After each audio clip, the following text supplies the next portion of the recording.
Today I'm going to show you how to make Char Kway Teow, which is basically a Malaysian fried rice noodle dish. And I'm going to show you how to make it from preparation up until you actually have the finished product. Rice noodles is basically made out of rice. You have the thin version, and also there's a fatter version which is used at restaurants in Melbourne. In Malaysia, they seem to use the thinner version, and I'm a personal fan of the thinner version. It doesn't feel as though you're having that much food in your tummy. We can delete that later. Okay, so the first thing we need to do is to remove the noodles from the packet, because we actually need to separate them. If we put them inside the pan as a whole, it will not be separated. And one thing that I actually do is weigh the noodles. And the only reason why I do this is to get consistency in terms of taste. Okay, the hawker stalls will not do this because it's a waste of time. But this is just me being consistent. So let's just see how long these noodles are. I'm going to weigh 200 grams of these noodles. Oops, a bit too much. Actually, I fry in portions of 2, so that's actually 400 grams. So I'm going to weigh 400 grams at one go. Okay, and you can see that these noodles are nicely separating by themselves. A lot of the times when you do buy these noodles, if they are still hard in the fridge, they will not be separated, and you will have a harder job separating them. Let's just continue to weigh up to 400 grams.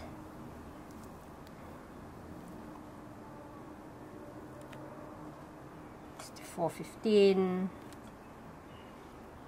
Okay, 400. See, look at the texture of this.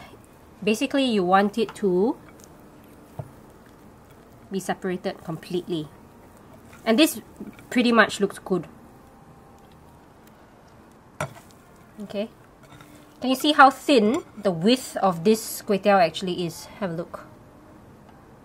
Okay. So this is for a portion of 2, the 400 grams.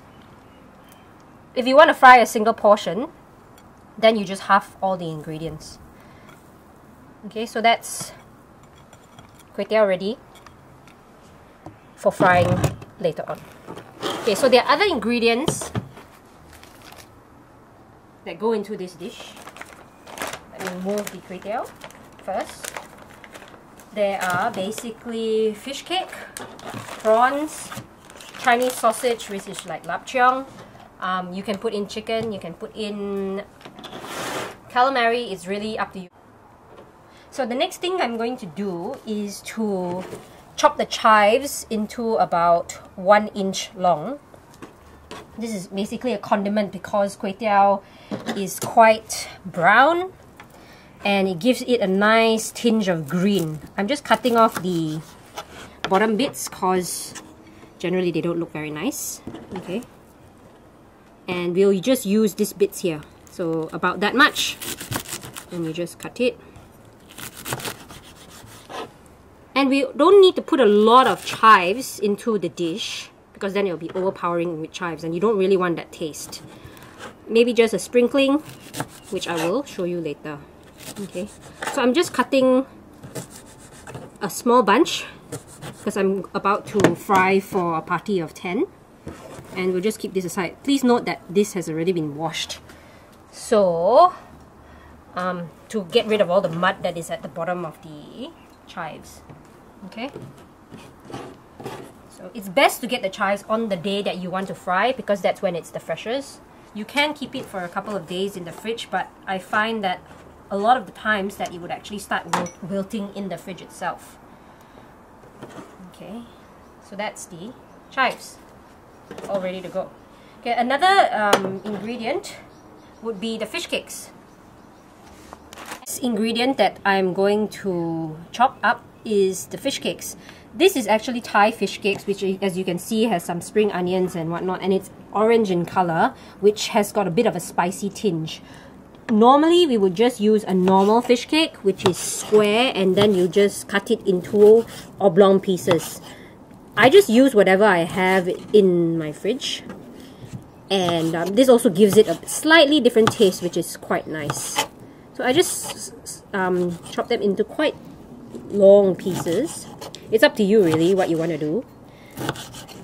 But typically in Malaysia, they don't use this Thai fish cakes. They just use normal fish cakes.